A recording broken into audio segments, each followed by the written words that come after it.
arm that will never leave. He has XL and part of 1010 That's on my there. guy right there.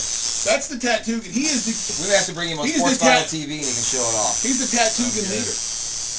He's the leader of all Tattoogans. Oh, well, so far it's a club of one. Well, So that makes him the leader. That gives you a good starting point. If anybody wants to stop by, now we're not giving away any more free tattoos, but I tell you what, if you're so inclined to get some ink, get tatted up, you can go to Peacock's, mention this show, you'll get 20% off. They got cool t-shirts. We are going so FM here. I don't know what to do. Can we get some FM cash? We're still making AM.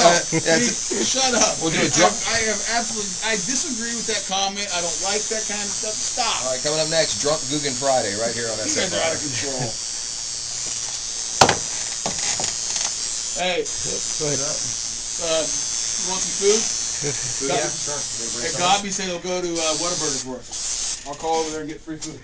Drink. Oh, look at that. This done coming along quick. You said that was like a painful part, right? Normally? Or no? No. I'd be screaming right now. Oh, no, you wouldn't. Where'd you go, Fletcher? Yeah. Play ball out there at all? Freshman and sophomore year, played baseball, not football. That was my sport too, baseball and swimming. Where are you from? I went to high school in Florence.